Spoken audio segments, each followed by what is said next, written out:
Atlanta's downtown station was always chaos at 8 a.m., neon ads flashing above glass walls, commuters tapping phones while sipping overpriced lattes.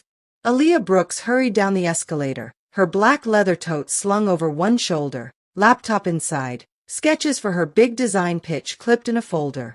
Before we continue, please subscribe to African Tales by Helen Gold for more inspiring stories. Don't forget to like, share, and leave a comment below. Your support keeps these tales alive. Train arriving in 1 minute, the voice echoed. She squeezed into the packed subway just as the doors closed.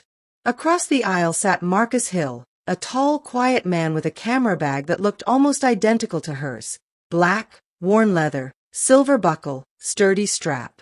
His eyes were hidden behind round frame glasses, focused on editing photos on his tablet. The train jolted, and both bags toppled together under the seat. Marcus reached down just as she did. Their fingers brushed. "Oh, sorry," she said quickly, laughing. "No problem," he replied with a grin. When the train screeched to a stop at Midtown Station, Aaliyah grabbed what she thought was her tote and darted out. Marcus, lost in his screen, didn't notice until several stops later. He sighed, running a hand through his curls. "Don't tell me I just lost my camera again." Meanwhile, Aaliyah arrived at her office building, confident, ready to conquer the world, until she unzipped her bag and realized her world had just been swapped. Inside was no laptop, no presentation folder. Instead, a Canon camera, a thick notebook, and a brown envelope marked in bold, "Confidential, for MH." Aaliyah blinked. What in the world?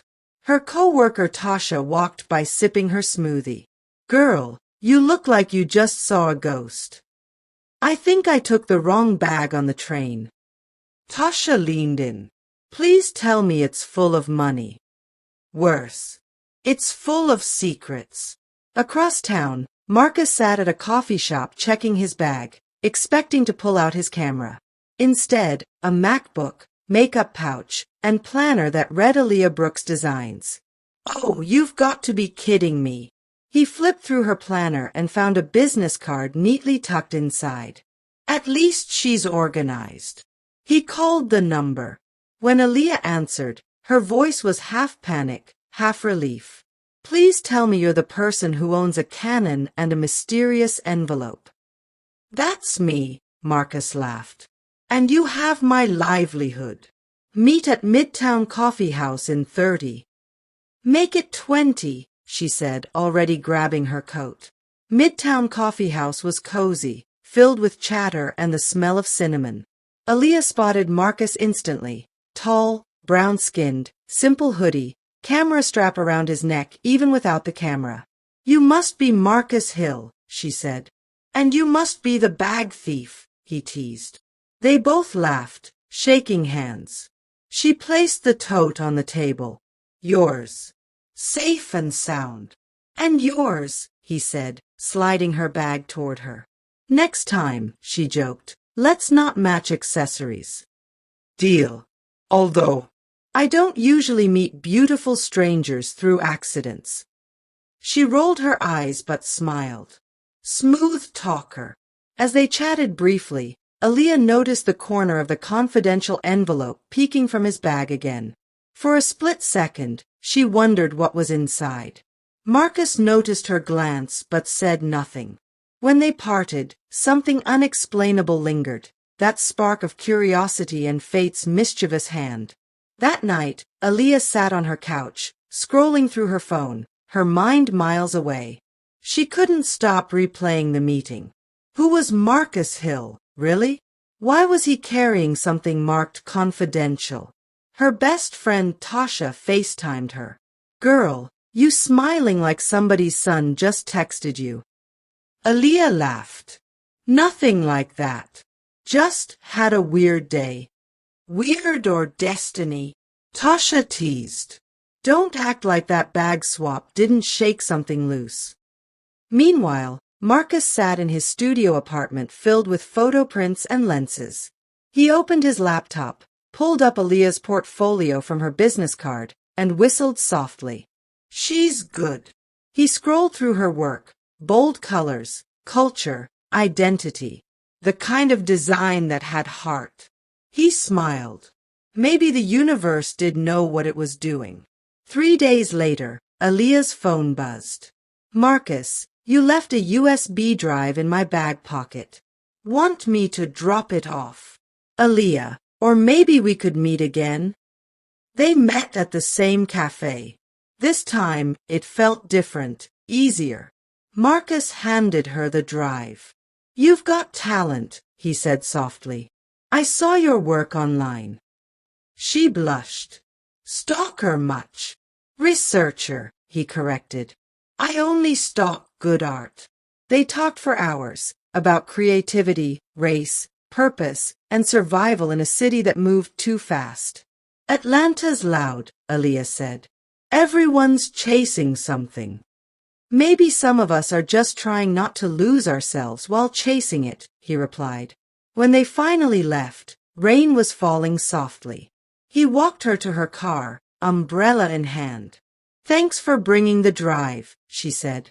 Thanks for swapping lives for a minute, he smiled. Their friendship grew. They collaborated on a few projects, her designs, his photos. But one evening, after editing at her place, Marcus forgot his bag. Aaliyah noticed the confidential envelope again. Her conscience battled curiosity, until curiosity won. She peeked. Inside were photos of children playing in a demolished park, protest posters, eviction notices, and letters with government stamps. Her stomach twisted. It wasn't art, it was evidence. When Marcus returned, he saw the open envelope and froze. Aaliyah, I'm sorry, she whispered. I didn't mean to. You weren't supposed to see that. He sat heavily on the couch, running a hand over his face. I'm working on something dangerous. A story about illegal housing evictions in black neighborhoods. Developers are pushing families out. I've been documenting it for months. Her heart pounded. That's why it said confidential. He nodded. I'm giving it to a journalist tomorrow, if I make it that far. Marcus told her everything. He'd once worked for a city agency photographing development projects. One day he discovered they were falsifying records, showing empty lots that weren't empty, bribing officials to classify homes as unsafe. They pay politicians to sign off and kick people out, he said quietly. Whole communities erased. Aaliyah leaned forward. Why not go to the police? I did. One warned me to drop it before I disappear. She swallowed hard. So you've been carrying this proof around with you? On trains. He shrugged. Safer than my apartment. But now you're involved. She stood. Then I guess I'm not stepping back. A week later, Aaliyah returned home to find her apartment ransacked. Drawers pulled open, laptop gone, but oddly, nothing else touched. Except one thing. The envelope's missing, she gasped over the phone. Marcus cursed under his breath. They found you. I told you this was risky. Then what do? We go dark. They met that night in an abandoned photography studio Marcus once rented. The city's lights glowed through broken blinds. They used a backup copy of his photos stored on a hidden cloud. Do you regret it? She asked. Regret meeting you? He smiled faintly. Never. Regret getting you involved? Every minute. Then we finish this, she said firmly. Together. They contacted an independent journalist Marcus trusted. The three worked overnight, verifying evidence, piecing timelines, linking names. 2 days later, the exposé went live, Atlanta renewal or urban removal. The secret war on black neighborhoods. The internet exploded. Hashtags trended. City officials were arrested. One developer fled the country. Aaliyah sat with tears in her eyes watching the news. We did it, she whispered. Marcus exhaled, relief flooding his face. You did more than you know.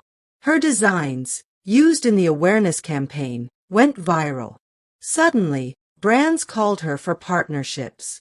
But fame wasn't the reward. Truth was. Months later, life felt peaceful again. The sun dipped over Piedmont Park as jazz music played from a nearby cafe. Marcus and Aaliyah sat on a blanket, sharing cold lemonade and quiet smiles. She looked at him. Crazy how one mistake changed everything. He nodded. Some mistakes are just destiny in disguise. She laughed. So, what now, Mr. Activist Photographer? Now, he said, taking her hand, I start living again. Maybe with someone who accidentally stole my bag and my heart. Aaliyah smiled, resting her head on his shoulder as the city lights blinked alive. In the distance, a little boy flew a kite, bright, free, rising high against the Atlanta skyline. The wind rustled, and Aaliyah whispered, I guess God knew exactly what he was doing that morning. Marcus kissed her forehead. He always does. The morning after the story went public, Atlanta felt different. News vans crowded downtown, protest signs painted the streets. The once quiet whispers about urban renewal became a roar. Families who'd lost their homes gathered in front of City Hall chanting, We are not invisible. Aaliyah scrolled through her phone, watching the coverage with disbelief. Her designs, the protest logos and campaign visuals, were plastered on screens across the nation. Tasha burst into her office holding 2 coffees. Girl, CNN just called you a visual activist. You trending. Aaliyah smiled weakly. It doesn't feel real, Tasha. Of course it's real. You changed the game. But as excitement filled the air, Marcus sat alone at a small diner, hood up, watching his own photo flash across the news. Though unnamed, someone had leaked details, and danger crept close again. He texted Aaliyah, Lay low for a few days. I think they're watching. Her reply came instantly. Then we hide together. 2 nights later, Marcus parked outside Aaliyah's apartment. You ready? He asked quietly. She nodded, clutching a small duffel. Where are we going? Somewhere safe. My cousin's cabin in Blue Ridge. No Wi-Fi, no noise, just peace. The drive north was silent at first, broken only by the sound of rain. Then Aaliyah whispered, You think it's worth it? Exposing them. Marcus glanced at her. Every truth costs something. But silence costs more. When they arrived, the cabin sat surrounded by pines and fog. Inside, the fireplace crackled. For the first time in months, they breathed without fear. That night, Aaliyah stood by the window watching the rain. Marcus joined her, wrapping a blanket around her shoulders. Everything you lost, it'll come back stronger, he said softly. She turned to him. And you? What will come back for you? He smiled faintly. Maybe peace. Maybe you. Days turned into a rhythm of calm, coffee at sunrise, stories by firelight, laughter echoing through the cabin. They talked about childhood dreams and the years that broke them. You ever wonder how different your life would be if you'd missed that train? Marcus asked one evening. Aaliyah smiled. Every day. But then I remind myself, I wasn't meant to miss it. She walked over, placing her hand on his chest. You've been running from danger so long, you forgot how to rest. He met her gaze. And you forgot how to love without guarding your heart. They stood close, the air between them trembling. When he kissed her, it wasn't fireworks. It was quiet, certain, like 2 souls finding home after chaos. Outside, the storm finally passed. Inside, their hearts found new rhythm. Weeks later, news broke that several top officials had been sentenced.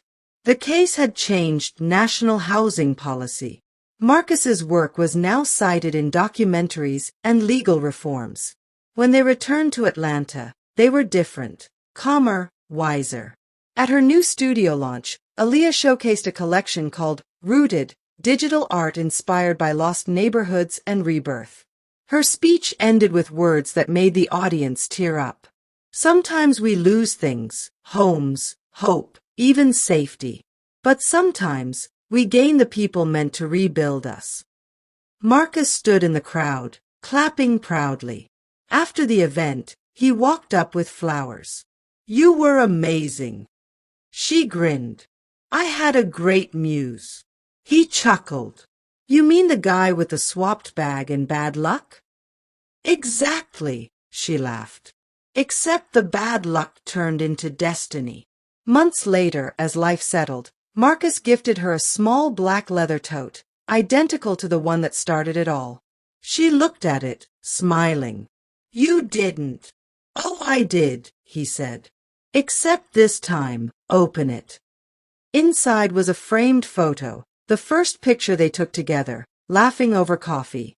Beneath it, a note read, "Not every mix-up is a mistake. Some are miracles in disguise." Tears filled her eyes. "You're impossible. And you're unforgettable," he said, pulling her into his arms. As they stood there, the sound of the city pulsed outside, vibrant, alive. The same train line that brought them together still ran nearby, filled with strangers carrying stories waiting to collide. Aaliyah whispered, "Maybe life's just a series of swapped bags. We think we're losing something, but really, we're finding who we're meant to meet." Marcus smiled, kissing her forehead. "Then I hope I never stop